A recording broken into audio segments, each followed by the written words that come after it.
नमस्कार. मालिकेच्या महा एपिसोडच्या आजच्या भागामध्ये आपल्या सर्वांच्या समोर अद्वैतच्या बाबतीत म्हणजे अद्वैतच्या हातून एक चूक घडलेली आहे, त्या गोष्टीचा खुलासा होणार आहे. नक्की ती चूक कोणती आहे, अद्वैतकडून असं काय घडलेलं होतं, हे सगळं या व्हिडिओमध्ये पाहायला मिळणार आहे. आणि त्याचा कलाशी कसा संबंध असणार आहे, त्याचबरोबर अद्वैत आता कलाशी जे खोटं वागत होता त्याचा सगळ्याचा पर्दाफाश कलाच्या समोर तर झालेला आहे, पण कलाही अद्वैतला आता दाखवून देणार आहे की तिला हे कळलेलं आहे आणि त्याने त्या चिठ्ठीमध्ये ते लिहिलेलं होतं. आणि त्यानंतर कला अद्वैतला अगदी तिथे ओपन चॅलेंज देणार आहे की आता मी तुझ्याशी कसं वागते ना ते तू बघच. म्हणजे कला आता तिचं रूप काय आहे हे अद्वैतला दाखवणार आहे. तर इकडे आपल्याला पाहायला मिळतं की नैनाला आजोबांनी गव्हाची खीर बनवायला सांगितलेली असते आणि नैनाने गव्हाच्या खिरीचं पार्सल मागवलेलं आहे. ते पार्सल आलेलं आहे. मग नैनाला आता तिथे अंजू किचनमध्ये आहे, तर तिला तिथे अंजूला तिथून बाहेर काढायचं आहे. म्हणून नैना अंजूला म्हणते की माझा चार्जर माझ्या रूममध्ये आहे, माझी बॅटरी डिस्चार्ज झाली आहे, तेवढा घेऊन येतेस का. तेव्हा अंजू म्हणते की हो. आणि मग अंजू ती बॅटरी तिचा जो चार्जर आहे ती आणण्यासाठी ती जाते. आणि त्याचबरोबर आपल्याला पाहायला मिळतं की नैना जेव्हा तिथे येते आणि किचनमध्ये हे सगळं करत असते तेव्हा इकडे आपल्याला पाहायला मिळतं की कला तिथे येते आणि कला म्हणते की हे काय चाललंय तुझं, नक्की तुला काय म्हणायचं आहे काय. हे सगळं जेव्हा करत असते तेव्हा नैना म्हणते की तू काहीही बोलायचं नाहीस, तुझा या कोणत्याही गोष्टींशी अजिबात संबंध नाही, त्यामुळं तू मला कोणत्याही गोष्टींच्या बाबतीत काहीही बोलू शकत नाही, कारण मला जे काय करायचं आहे ते मी करणार आहे. कला म्हणत असते की अगं नैनाताई, खोटं वागू नकोस, आजोबांनी तुला सांगितलेलं होतं नेटवर बघायचं होतं, बऱ्याच गोष्टी आहेत, बऱ्याच ठिकाणी तुला भेटणार होतं सगळं, मग तू असं का करत आहे. हा प्रश्न कला विचारत आहे. तेव्हा नैना म्हणते खोटं तर तू वागतेस, या घरातल्यांना फसवून तू मॉमला पैसे देत होतीस, त्याचबरोबर तू या घरात जे लग्न करून आली ना ते पण सगळं खोटं आहे, कारण तू खोटारडी आहेस. हे सगळं कलाला नैना ऐकवत असते आणि नैनाला म्हणत असते की तू तर मला शिकवूच नकोस गं, एक गोष्ट लक्षात ठेव, मी मोठी बहीण आहे तुझी, त्यामुळं कसं वागायचं काय करायचं ह्या गोष्टी माझे मी ठरवेन, तू माझ्यामध्ये अजिबात यायचं नाही. हे सगळं जेव्हा बोललं जात असतं तेव्हा कला आता शांतच होते. तिने नैनाला समजवण्याचा प्रयत्न करत असते, पण नैनाला मात्र कलाचं अजिबात ऐकून घ्यायचं नसतं. तिचं असं म्हणणं असतं की तूच खोटारडी आहे आणि तू मला नको सांगूस की मी काय करणार आहे ते. हे सगळं ती बोलत असते. आणि त्या दोघींचं हे जे चाललेलं भांडण आहे ती हे सर्व पाहत असते ते म्हणजे आपली रोहिणी या गोष्टीचा मजाक घेत असते. ती म्हणत असते की हे जे काय सगळं चाललेलं आहे ना ते मला चांगलंच कळतंय. आता रोहिणीने ठरवलेलं आहे की या सगळ्या गोष्टींचा आपल्याला फायदा करून घ्यायचा आहे. नक्की काय करायचं आहे हे रोहिणीच्या डोक्यात आहे. आणि आता नैनाने इकडे कलाला गप्प केलेलं आहे, कलाला दाखवून दिलेलं आहे की तू मध्ये बोलू नकोस, तुझा याच्याशी काहीही संबंध नाही, त्यामुळं तू अजिबात बोलायला इथे येऊ नकोस. तेव्हा कला म्हणते की एक गोष्ट लक्षात ठेव नैनाताई, हे सगळं तुझं जे काही चाललेलं आहे ते खोटं आहे आणि या खोट्याच्या जीवावर जे काही तू उड्या मारत आहेस ना त्याचा त्रास तर तुला भोगावाच लागणार आहे. हे कला अगदी ठणकावून सांगत आहे. या दोघींच्या आवाजाने आबा बाहेर येतात आणि आबा पाहू लागतात. आबांना धक्का बसतो, कारण ह्या दोघींचा कांगावा मात्र सुरूच झालेला असतो, तो काही थांबतच नसतो. नैना चुका करत असते आणि प्रत्येक वेळेस तिला कोणी ना कोणी पाठीशी घालत असतं. तर आपल्याला पाहायला मिळतं की आता आबा येतात आणि आबांच्या समोर नैना ती खीर घेऊन येते आणि म्हणते की आबा, ही खीर मी तुमच्यासाठी बनवलेली आहे. आणि आबांना ती खीर देते. आबांना खूप छान वाटत असतं. आबा एवढे अनुभवी असतात की त्यांच्यामध्ये चांगल्याची वाईटाची सगळ्या गोष्टीची पारख आहे. त्यांना चांगलं कळतं की हे घरी बनवलेलं असेल का काय असेल, या सगळ्या गोष्टींचा आबांना चांगलीच माहिती आहे. परंतु आबा तिथे येतात, नैना त्यांना खीर देते, पण आबा काहीच बोलत नाही. आबा गुपचूप ती खीर घेतात आणि खाऊ लागतात. आणि आबा म्हणतात की हो, पण कला मात्र तिथे नैनाला एक्सपोज करण्याचा प्रयत्न करत असते, पण नैना तिला काही बोलू देत नाही. आबांनी तर आता खीर खाल्लेली आहे. कला इकडे अंजूला म्हणते की अंजू, जेवायला घेतलंस की मला सांग, मी येईल तेव्हा. आत्ता मी वरती जाऊन काम करत बसते. अंजूला कला सांगून आता तिचं काम करण्यासाठी जाते. त्याचबरोबर इकडे आपल्याला पाहायला मिळतं की कला आहे ती रूममध्ये आलेली असते. अद्वैतने तिथे गादी अंतरलेली असते. अद्वैत कलाला म्हणत असतो, हे बघ, मी तुझ्यासाठी गादी टाकून ठेवलेली आहे. तेव्हा कला म्हणते, वा चांदेकर, छानच गादी टाकली. तेव्हा अद्वैत म्हणतो की हो, मी परफेक्शनिस्ट आहे, माहिती आहे ना तुला. तेव्हा कला म्हणते, हो, ती गादी टाकली आहे, जी चादर टाकली आहे, त्याच्यावरून लक्षातच आलं आहे माझ्या. मग कलाला डिझाईन करायचे असतात आणि डिझाईनचं साहित्य घेऊन कला बेडवरती बसते.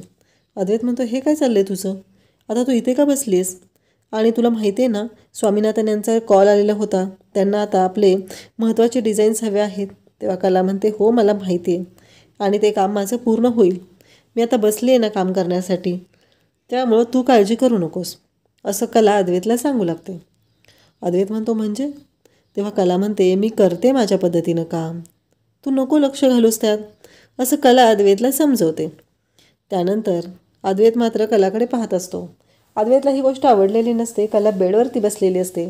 अद्वैत कलाला म्हणू लागतो, पण तू बेडवरती का बसलीस? तू खाली बस ना, मी तुझ्यासाठी गादी टाकून ठेवली आहे ना. तेव्हा कला म्हणते की तुला काय म्हणायचं आहे? आता मी बेडवर बसून काम करते, तुला काय वाटलं मी इथंच झोपी जाणार आहे? तेव्हा अद्वैत म्हणतो, हो, तू प्लीज खाली बसून काम कर ना, मला नाही आवडत. आणि कला मग पायाची उलटी मांडी टाकून तिचा जो पाय आहे तो अद्वैतच्या उशीला लागत असतो आणि अद्वैतला राग येतो. अद्वैत म्हणतो, मला नाही आवडत, पाय डोक्याच्या बाजूला ठेवलेला, ते काढ बरं आधी तू, तुला माहिती आहे ना. कला मात्र ऐकून घ्यायलाच तयार नसते. अद्वैत हट्टाला भेटलेला असतो. त्याचं एकच म्हणणं असते की मला नाही आवडत आणि तो चिडायला सुरुवात करतो. तुला माहिती आहे ना, हा बेड माझा आहे, ही उशी माझी आहे, ही जागा माझी आहे. तेव्हा कला म्हणते, अरे मग कालच्या वेळेस इथे बसून मी डिझाईन केल्या होत्या, तेव्हा त्या डिझाईन छान झाल्या होत्या, म्हणून मी आत्ता विचार केला की इथेच बसून करूया. आणि आम्हा कलाकाराला असं काहीतरी वेगळं हवं असतं, जागा वेगळी हवी असते. ज्या ठिकाणी बसून काम व्यवस्थित होतं त्याच ठिकाणी बसून काम करायचं असतं. आणि तू म्हणतोयस ना, माझ्या पायाने घाण लागली, बघ बघ माझा पाय स्वच्छ आहे, काही नाही झालेलं त्याला, असं कला अद्वैतला पाय वरती करून दाखवत असते. आणि अद्वैत मात्र खूप चिडलेला असतो. आणि मग कला म्हणते की झालं की तुझं सुरू नेहमीसारखं, कारण तू म्हणायचं ना मी एवढंच तुझं चाललेलं असायचं रे, तुला कुठं काय पडलेलं असते कुणाचं, आणि आज ते करून दाखवलंस तू बरोबर, कारण तुला माहिती आहे ना तू काय आहेस ते, असं कला बोलू लागते. अद्वैत म्हणत असतो की काय चाललंय खरे तुझं, तू प्रत्येक वेळेस असंच करत असतीस. तेव्हा कला म्हणते की चांदेकर, मला काम करू दे, तुला माहिती आहे ना. तेव्हा अद्वैत म्हणतो, मी कुठं नाही म्हणलंय तुला काम करायला, मी कुठं तुला नकार दिलेला आहे, तू काम कर ना, मला काहीच प्रॉब्लेम नाही आहे. तेव्हा कला म्हणते, मग करू दे ना मला काम, मग असं काय तुझी सारखी बडबड बडबड चालली. तेव्हा अद्वैत म्हणतो, हो बरोबर आहे तुझं, पण आता तू जे काय करतेस ना त्याच्यामुळे त्रास होणार आहे, म्हणून सांगत आहे ना तुला, मी चांगल्या भाषेत सांगत आहे, माझा बेड आहे, माझं हे सगळं, पण तुला ऐकूनच नाही घ्यायचं तर तुला मात्र तुझंच खरं करायचं असतं, आणि मग का असं करतेस आत्ता, असं अद्वैतच तिला विचारू लागतो. तेव्हा कला म्हणते की तुझं काय चाललं आहे ना चांदेकर, मला कळलेलं आहे, शेवटी आलाच ना तू तुझ्या जागेवर, माझं सगळं आहे, माझी रूम, माझं घर, माझा बिझनेस, मान्य आहे चांदेकर, तू चांदेकर आहेस, तू चांदीच्या बेडवर झोपत असशील, सोन्या चांद्यात राहत असशील, आम्ही साधी माणसं आहोत, आम्हाला काहीच प्रॉब्लेम नाही. परंतु एक गोष्ट लक्षात ठेव चांदेकर, तू जे काय वागतो, तुझ्याकडे जी काही माणुसकी आहे, या सगळ्या गोष्टी खरंच खोटेपणाचा तर कहर आहेस तू.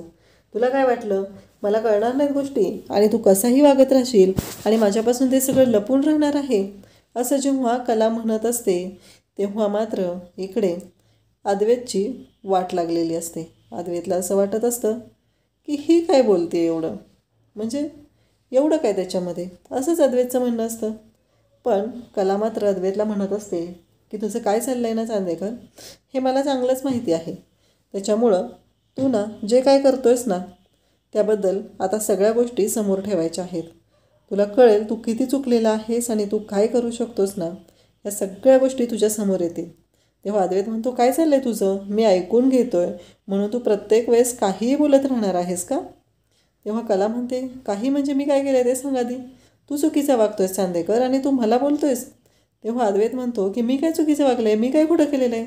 तेव्हा कला म्हणू लागते, तू तर म्हणत असतोस ना नेहमी की तू चांदेकर आहेस, तू द ग्रेट अद्वैत चांदेकर आहे.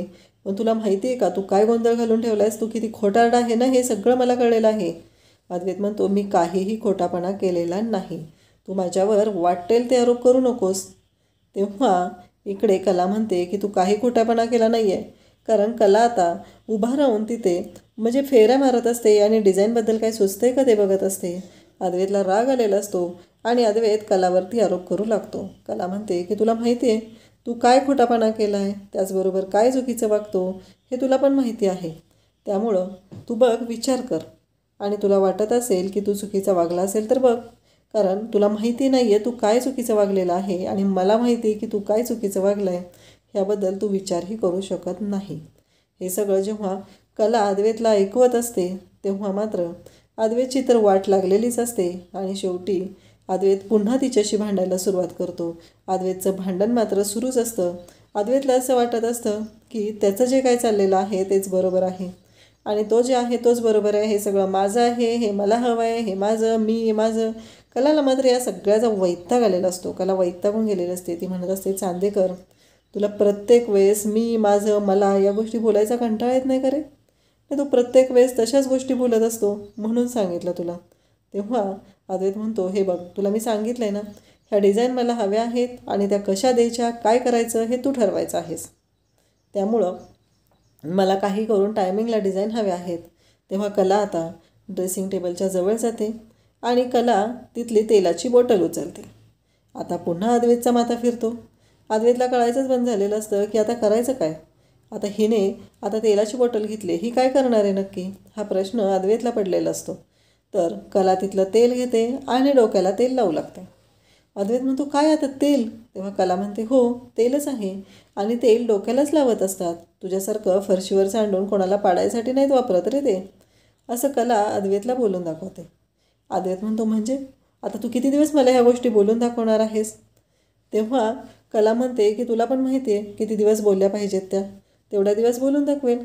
तेव्हा कला अद्वैतकडे पाहत आहे. अद्वैत म्हणत आहे की तुला काय म्हणायचं आहे नक्की, का असे वागतीस तू? तेव्हा कला म्हणते की हे बघ, मला आता वाटलं डोक्याला तेल लावावं, तू मला मध्ये डिस्टर्ब नको करूस. आणि कलाच्या तेलाचा हात जो आहे त्या डिझाईनवरती पडतो आणि तिथे सगळी वाट लागते. त्या डिझाईन खराब होतात. अद्वैत पुन्हा चिडतो आणि पुन्हा कला मग रागाला जाते आणि कला म्हणते, बस कर तुझी खोटी नाटकं, तू काय आहेस ना ते मला चांगलंच माहिती आहे, असं म्हणत अद्वैतची ती चिठ्ठी ती अद्वैतला दाखवते. अद्वैत म्हणतो, ही चिठ्ठी तुझ्याकडे कशी आलीस? तेव्हा कला म्हणते की मला माहिती आहे ना तू काय करू शकतोस, आता बोल हे खरं आहे का खोटं आहे ते. कारण तुझे इतके दिवस झालं प्रेमळ वागण्याचं, खरेपणाचं ढोंग घेऊन राहतोयस ना, त्याच्यासाठी मला ही चिठ्ठी तुला दाखवायला लागली. आणि राहिला प्रश्न, ही चिठ्ठी जी मी वाचली होती ना ती खूप चांगल्या भावनेने वाचली होती. मला वाटत होतं चांदेकर बदलला आहे. मूर्त्या बनवायच्या होत्या त्यावेळेस माझ्याबरोबर तिथं बसून राहायचा, मला कामामध्ये मदत करायचा. पण मला आत्ता कळलेलं आहे की तू काय आहे आणि तू कधीच बदलू शकत नाही रे चांदेकर. नाही बदलू शकत तू कधीच. कारण तुला बदलण्याची इच्छाच नाही आहे. तुला फक्त तुझा आणि तुझा इगो खूप महत्त्वाचा वाटतो आणि त्याच गोष्टी तू करत असतोस. कारण तुला दुसऱ्याची किंमतच नाही. कला एवढं बोलत असते. अद्वैत मात्र शांतपणे सगळ्या गोष्टी ऐकून घेत असतो. कारण आता त्याला बोलण्यासारखं काहीच नसतं. पण शांत बसेल तो अद्वैत चांदेकर कोणता आहे? अद्वैत म्हणू लागतो की हे सगळं मी आबांसाठी केलेलं आहे. तर कला म्हणते की हो बरोबर आहे, मंगळागौरीपासून सुरू झालं ना हे सगळं, आत्ता लक्षात आलं माझ्या, बरोबर आहे तुझं. कारण काही झालं तरी तू आता पण तुझी चूक मान्य करायला तयारच नाही आहे. तुला असं वाटतं की तूच बरोबर आहेस. त्यावेळेस कलाला अद्वैत म्हणू लागतो की मी काय चुकीचं नाही केलेलं. तेव्हा कला म्हणते, म्हणजे काय चुकीचं केलेलं नाही, तू खोटं वागलायस, तू माझ्या भावनांशी खेळाय. माझ्याकडून साधी चूक घडली होती तेव्हा तू मला, माझ्या घरच्यांना वाटेल ते आरोप केलेले होते आणि आता तुझ्याकडून जे झालं आहे त्याचं काय? नाही आता मी काय करू ते सांग ना. तेव्हा अद्वैत म्हणतो, मी हे सगळं आबांसाठी केलं आहे. त्या दिवशी तू भांडून वरती निघून आली, त्यानंतर आबांची अवस्था काय झालेली तुला माहिती आहे का? कला म्हणते, काय झालेली? तेव्हा अद्वैत म्हणतो, आबांना आपल्या दोघांना एकत्र आलेलं पाहायचं आहे आणि त्यासाठी मी हे केलं आहे. तेव्हा कला म्हणते, बरं ठीक आहे, तू आबांसाठी केलंस ना, मग वरती आल्यावर मला सांगायचंच ना ते. मग सगळ्यांच्या समोर तू वागणार तसं आणि इथं माझ्यासमोर कशाला नाटक करतोस? चार भिंतीच्या आतमध्ये इतर वेळी मला सुनावत असतोस ना. मग असंही सांगायचं होतं ही गोष्ट पण अशी करायची आहे म्हणून. तेव्हा अद्वैत म्हणतो, हो पण तू जाऊन आबांकडे चुगली केली असतीस माझी. तेव्हा कला म्हणते, मी का करेल चुगली? तुला माहिती आहे का, जी आई माझी, तू तिच्यावर इतके आरोप केलेले, तिलाही असं वाटतं की चांदेकर बदललेला आहे आणि ती मला म्हणते की अद्वैतरावांबरोबर नीट वाग. आणि तू तर काय रे ते मुकोटा घालून फिरतोयस नुसता. कलाला मात्र खूप राग आलेला असतो. कला खूप चिडलेली असते. आणि इकडे आपल्याला पाहायला मिळतं की त्याचबरोबर इकडे पाहायला मिळतं की रोहिणी म्हणत असते की हो नाही ना, तू काम व्यवस्थित केलेलं आहे. आता तुला लक्षात आलं आहे ना डॅडला काय पाहिजे ते, त्यांना काय हवं नको ते कसं पाहायचं हे तुझ्या लक्षात आलं आहे ना. तेव्हा नैना म्हणते की हो मॉम इन लॉ. आणि मग काल नैनाला रोहिणी सांगत असते की असंच करायचं आहे, त्यांच्या पुढे पुढे करायचं. 4 कामं तू त्यांची केलीस ना, 5 आणि 6 नंबरचं काम तुझं होणार आहे एवढं लक्षात ठेव. तुला फक्त त्यांच्या पुढे पुढे करायचं आहे आणि त्याचबरोबर त्यांना दाखवून द्यायचं आहे की तू काय आहेस ते. दुसऱ्या दिवशी सकाळी सगळेजण ब्रेकफास्टसाठी आलेले असतात. तर अंजू आणि रोहिणी दोघेही तिथं असतात. तेव्हा नैना तिथे येते आणि मग रोहिणीला म्हणते की मामी तुम्ही बसा, कारण आता मी सगळ्यांना ब्रेकफास्ट वाढणार आहे. तेव्हा रोहिणी त्याचबरोबर सगळेजण पाहू लागतात. आबा म्हणतात, कसं आहे, चांगल्या हेतूने काम होत असेल तर चांगली गोष्ट आहे, पण जर खोटं वागायचं म्हणून काहीतरी दाखवायचं म्हणून खोट्याने हे चालू असेल तर त्याला काही अर्थ नाही आहे, असं आबा स्पष्टच बोलून दाखवतात. तेव्हा मात्र नैना पाहूच लागते. नैनाच्यात हा बदल झालेला आहे हे नैनाला वारंवार दाखवायचं असतं. तिला सांगायचं असतं की माझ्यात बदल झालेला आहे, मला हे सगळं मनापासून करायचं आहे, मी सगळ्यांची काळजी घेत आहे आणि आज ब्रेकफास्ट मी सर्व करणार आहे. आणि त्यावेळेस रोहिणी म्हणते, नको गं बाई, काही गरज नाही आहे, कारण तुला माहिती आहे ना तू 2 जीवाची आहे, कशाला एवढं काम करतेस. त्यावेळेस नैना म्हणते की काहीच हरकत नाही आहे, मी करू शकते, माझी इच्छा आहे. वाटलंच तर तुम्ही असं समजा की मला ते डोहाळे लागलेत म्हणून, आणि मग मला आता घरातले काम करायचे डोहाळे लागलेत म्हणून मी हे करते आणि तेवढंच आपल्या माणसांसाठी करते ना, असं ती बोलू लागते. तेव्हा मात्र सगळेजण म्हणतात ठीक आहे. मग आबा म्हणतात की बरोबर आहे, कसं आहे, जर तुला वाटत असेल तर कर, पण दिखावेपणा करायचा असेल, खोटारडेपणा करायचा असेल म्हणून करत असेल तर त्याला काहीही अर्थ नाही. बदल होतो आहे ते चांगली गोष्ट आहे, कारण हा बदल मी लग्नानंतर आज पहिल्यांदाच पाहतोय तुझ्यामध्ये, असं आबा बोलतात.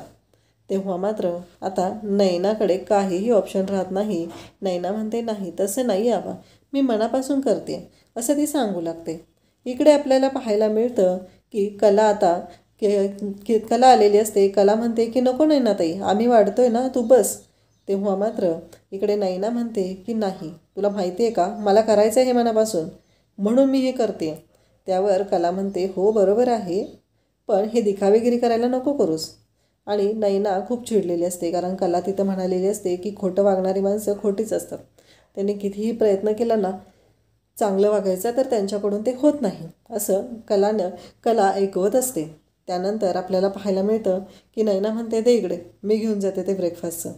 तेव्हा कला म्हणते की वाढते मी, पण नैना काही ऐकत नाही. तर ब्रेकफास्टसाठी उपमा बनवलेला आहे तो बाऊल घेऊन नैना बाहेर निघून जाते. आणि त्यानंतर आपल्याला पाहायला मिळतं की कला म्हणते की ठीक आहे. कलाने अद्वैतसाठी सेपरेट प्लेट आणलेली असते आणि त्या सेपरेट प्लेटमध्ये ती अद्वैतसाठी ब्रेकफास्ट घेऊन जाते. सगळ्यांना ब्रेकफास्ट दिलेला असतो, पण कलाने एक आयडिया केलेली असते. तिने अद्वैतच्या प्लेटमध्ये 1 चमचा मिरचीचा ठेचा टाकलेला असतो. अद्वैत म्हणतो, तुला माहिती आहे ना, मला ओट्स हवे आहेत, आज उपमा का केला आहे माझ्यासाठी आणि मला उपमा का दिलेला आहे. तेव्हा कला म्हणते की कसं आहे माहिती आहे का, कारण उपमा जो आहे ना तो मी सगळ्यांसाठीच केलेला आहे. तुला जर ओट्स हवे असतील तर बनवून देऊ का सेपरेट मी तुझ्यासाठी. नाही बनवून देऊ का तसं सांग मला, तू म्हणत असशील तर देईल मी बनवून, काहीच हरकत नाही आहे. असं बोलल्यानंतर अद्वैत कलाला म्हणू लागतो की नाही ठीक आहे, खाईल मी उपमा. आता सगळेजण उपमा खात आहेत, सगळ्यांना उपमा दिलेला आहे, पण अद्वैत जेव्हा पहिला घास खातो तेव्हा त्याला ठसका लागतो. त्याला असं वाटतं की नाही एखादी मिरची गेली असेल, म्हणून तो शांत राहतो. पुन्हा अद्वैत दुसरा घास खातो, त्यालाही मिरची लागते आणि तो म्हणतो की हा काय उपमा आहे का, इतकं तिखट, मला कळतच नाही आहे. तेव्हा सगळेजण अद्वैतकडे पाहू लागतात. सगळेजण अद्वैतला म्हणतात की नाही, उपमा तर तिखट झालेलाच नाही आहे, मग याला कसा उपमा तिखट लागतोय, हा प्रश्न सरोजला पडलेला असतो. अद्वैत कलाला म्हणतो, किती मिरची टाकली आहेस उपम्यामध्ये. तेव्हा कला म्हणते की नाही. मग ती सगळ्यांना विचारते. तेव्हा रोहिणी म्हणते, नाही रे अद्वैत, नेहमी असतो तसंच आहे उपमाचा, काही बदल नाही आहे त्याच्यामध्ये. तेव्हा अद्वैत म्हणू लागतो की नाही, खूप तिखट केला आहे तो उपमा, मला कळतच नाही आहे, नक्की काय झालं हे असं का केलेलं आहे, हे अद्वैत विचारू लागतो. तेव्हा सगळेजण अद्वैतकडे पाहत असतात आणि कला म्हणते की नाही अद्वैत, अरे खरंच नेहमीसारखंच आहे. मग कला एक चमचा तिथला उपमा घेते आणि खाऊन बघते आणि म्हणते नाही रे चांदेकर, मी सांगते ना तुला, अरे चांगलाच लागतोय, सगळे खात आहेत बघितलंस ना तू, मग तुलाच कसा तिखट लागतोय तो. रोहिणी त्याचबरोबर आबा म्हणू लागतात. तेव्हा सरोज म्हणते काय चाललंय का लहान मुलांसारखं तुमचं. तेव्हा अद्वैत म्हणतो की नाही, मला हा उपमा ना खूप तिखट लागतोय. अद्वैत एवढ्याच हट्टाला पेटलेला असतो. तेव्हा कला म्हणत असते की नाही, उपमा तर तिखट अजिबातच नाही आहे. मग चांदेकर तुलाच कसा तिखट लागतोय उपमा, असं कलाचं म्हणणं असतं. तेव्हा मात्र इकडे कला म्हणते की ठीक आहे. अद्वैत म्हणतो की ठीक आहे, काहीही झालं तरी मला माहिती आहे ना की उपमा हा तिखट झालेला आहे. त्यानंतर आपल्याला पाहायला मिळतं की इकडे सरोज म्हणत असते काय चाललंय, तू प्रत्येक वेळेस माझ्या मुलाशी या पद्धतीनं बोलू वागू शकत नाही. तेव्हा कला म्हणते की मी तुमच्या मुलाशी काहीच कलाने तर सर्वांच्या समोर असं दाखवलेलं असतं उपमा चांगला झालेला आहे, मग अद्वैतलाच का प्रॉब्लेम आहे. आणि सगळेजण अद्वैतकडे पाहू लागतात. सगळ्यांना धक्का बसलेला असतो, उपमा तर जराही तिखट नाही. मग हा अद्वैत का असं म्हणतोय, उपमा तिखट लागतच नाही आहे, मग अद्वैतला काय प्रॉब्लेम आहे, असं सगळ्यांचं म्हणणं सुरू असतं. त्यानंतर रोहिणी आता सरोजच्या रूममध्ये आलेली असते. सरोज म्हणते काय आता. रोहिणी म्हणते सरोज वहिनी मला तुझ्याशी बोलायचं आहे म्हणून मी आले ना इथे. तेव्हा सरोज म्हणते काय बोलायचं आहे तुला आता. तेव्हा रोहिणी म्हणू लागते की तुला माहिती आहे का अद्वैत आणि कला यांचं काय चाललं आहे, ते दोघं ना एकमेकांच्या खूप जवळ येऊ लागलेले आहेत. तेव्हा सरोज म्हणते की तू काही बोलू नकोस गं, तुला कळत पण नाही आहे तू काय बोलत असतेस ते. तेव्हा रोहिणी म्हणते मी खरंच सांगते, आता डायनिंग टेबलवर तुझ्या लक्षात नाही का आलं काय झालेलं आहे ते. तेव्हा सरोज म्हणते म्हणजे काय म्हणायचं आहे तुला. तेव्हा रोहिणी सांगू लागते की हो, मी जे खरं आहे ना तेच सांगत आहे तुला, कारण तुझ्या लक्षात येत नाही आहे रोहिणी. सरोज वहिनी बघितलं ना ती कला कशी वागत असते, पण मला ना एक आयडिया सुचलेली. त्या कलाला जर अद्दल घडवायची असेल ना तर मला आता असं वाटतंय की तू नैनाला सपोर्ट केला पाहिजे. बघितलंस ना नैना जी आहे ना ती कशी आता डॅडच्या पुढे पुढे करायला लागलेली आहे आणि त्या दोघे बहिणींचं अजिबात पटत नाही आहे. जर तू नैनाला सपोर्ट केला, नैनाचं कौतुक केलंस ना, तर मला असं वाटतंय की ती कला आहे ना तिची बोलती बंद होईल आणि हेच करणं गरजेचं आहे, म्हणून मी तुला सांगत आहे. तेव्हा सरोज म्हणते मला ती मुलगी अजिबात आवडत नाही आहे आणि आता हिला खाली दाखवण्यासाठी मी तिची बाजू घेऊ. तेव्हा रोहिणीचं असं म्हणणं असतं की हे बघ डॅड तुझं सगळं ऐकतात, तू कसं आहे तू भले अकाउंट सांभाळत असशील पण घरातल्या गोष्टी मात्र तुझ्या चांगल्याच लक्षात येत नाही आहेत. बिझनेसचे अकाउंट तर चांगले सांभाळू शकते पण घरातल्या कामांचं काय ते तुझ्या लक्षात नाही आहेत. त्यामुळं मी काय सांगते ते जरा ऐक आणि तू नैनाला पाठिंबा दे आणि बघ ती नैना कशी कलाची वाट लावते. आणि डॅड जे प्रत्येक वेळेस मग कलाची बाजू घेत असतात, तुला बोलत असतात, अद्वैतला बोलत असतात, ते सगळं बंद होईल. रोहिणी असं बोलते. रोहिणीला चांगलंच माहिती आहे की सरोज किती हलक्या कानाची आहे आणि आपण असं काहीही बोलायचं आणि जायचं आणि सरोज मूर्खासारखी विचार करत बसणार असं रोहिणीला चांगलंच माहिती आहे. तेव्हा सरोज म्हणते की ठीक आहे बघेल मी. सरोज एवढंच बोलते आणि तिथून जाऊ लागते. त्यानंतर आपल्याला पाहायला मिळतं की रोहिणीचं हे सगळं जे काय चाललेलं असतं ते पाहून इकडे सरोज विचार करू लागते. आता संगीताने कॉल केलेला असतो आणि संगीता गुरुजींना म्हणत असते की श्राद्धाचं सामान जे काही लागणार आहे ना त्याची यादी द्या मला, म्हणजे मला कळेल की काय करावं लागणार आहे ते. असं जेव्हा संगीता फोनवर बोलत असते त्यावेळेस दिनकर तिथे येतो. दिनकर म्हणतो काय झालं का संगीत. तेव्हा संगीता सांगते की काय झालं माहिती आहे का, आता ना भाऊजींचं श्राद्ध आहे आणि आपल्याला ते केलं पाहिजे ना, आणि माहिती आहे ना आता मला एक कळत नाही आहे, मी गुरुजींकडनं हे सगळं मागून तर घेते पण कलाला कसं बोलवायचं.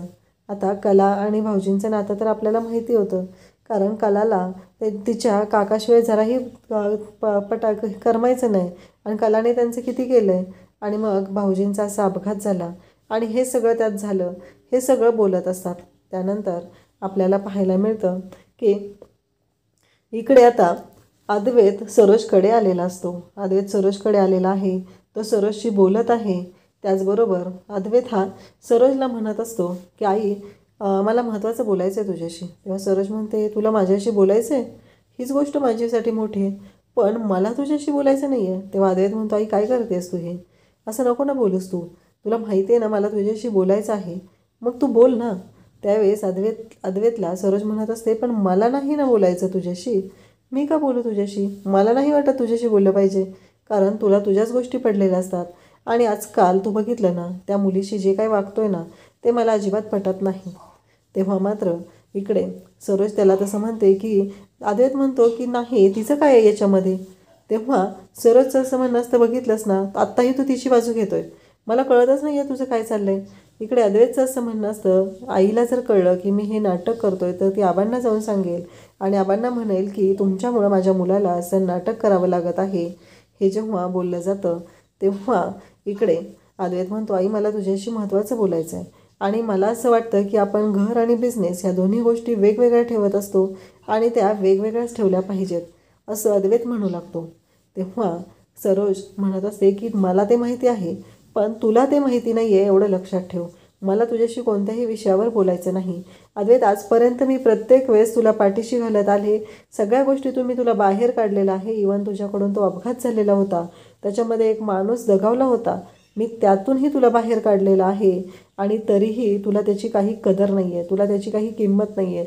तुला प्रत्येक वेळेस असं वाटत असतं की तू जे वागतोस तेच बरोबर आहे आणि तुला याची जराशीही जाणीव नाही आहे.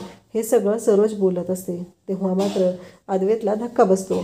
अद्वैत म्हणत असतो की काय बोलतेस आई तू. तेव्हा सरोज म्हणते की आता जोपर्यंत त्या मुलीची बाजू घेणं तू बंद करणार नाहीस तोपर्यंत मी तुझं काहीही ऐकून घेणार नाही.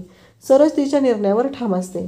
आता उद्याच्या भागामध्ये आपल्याला पाहायला मिळणार आहे की कला आता तिच्या काकांचं श्राद्ध आहे, त्या श्राद्धासाठी आता इकडे माहेरी आलेली आहे, तिला सोडायला अद्वैत आलेला आहे आणि संगीता आतून पाहत असते कला आत्ता तरी घेऊन येईल, त्यांना आत्ता तरी घेऊन येईल असं तिला वाटत असतं. पण कला मात्र अद्वैतला घेऊन येत नाही. अद्वैतला म्हणत असते की चल चांदेकर चल, पण अद्वैत मात्र यायलाच तयार नसतो. अद्वैत म्हणत असतो की नाही यायचं मला, आणि आता कसंही सगळ्यांना सगळं कळलेलंच आहे ना की मी खोटं वागतोय, तर मग कशाला ना अजून खोटं वागायचं नाटक करू, बस झालं आता. आणि मग कला म्हणते ठीक आहे चांदेकर जा तू, मला काहीच प्रॉब्लेम नाही आहे असं म्हणत कला अद्वैतला जायला सांगते. संगीता हे सगळं ऐकत असते. संगीताचं असं म्हणणं असतं की बरोबर आहे, कारण आता पुन्हा ही पोरगी अशीच वेड्यासारखी वागायला लागलेली आहे असं संगीता म्हणत असते. आणि त्यावेळेस अद्वैत मात्र तिथून तसाच निघून जातो. संगीता म्हणत असते की अगं त्यांना बोलवायचं तरी. तेव्हा कला म्हणते की एक गोष्ट लक्षात ठेवाई, तू जो काही विचार करतेस ना तसं काहीही कधीही होणार नाही, कारण चांदेकर खोटं वागत आहे. त्यांनी मला सगळं सांगितलेलं आहे की तो खोटं वागलेला आहे, तो आबांसाठी हे सगळं नाटक करत आहे, माझ्याशी चांगलं वागण्याचा, तुमच्याशी चांगलं वागण्याचा, हे सगळं त्याने आबांसाठी केलेलं नाटक आहे. तेव्हा संगीताला धक्का बसतो. अद्वैत तर आता तिथून निघून गेलेला असतो आणि संगीता इकडे विचार करू लागते. कलाला म्हणत असते की अगं तू समजून घे ना. कला म्हणते की आई एक गोष्ट लक्षात ठेव, आता चांदेकर आणि माझ्यामध्ये असं काही होणार नाही. त्यावेळेस संगीताला धक्का बसलेला आहे. संगीता विचार करू लागलेली आहे. तर आता संगीता अद्वैत आणि कलाला एकत्र आणण्यासाठी काय करणार, पण त्याच्या आधीच आता कलाच्या समोर कलाच्या काकांचा जो अपघात झालेला आहे तो अद्वैतकडून झालेला आहे, हे सत्य येईल का हे आपल्याला पुढे पाहायला मिळेल. अशाच अपडेटसाठी चॅनलला सबस्क्राईब करा. थँक्यू.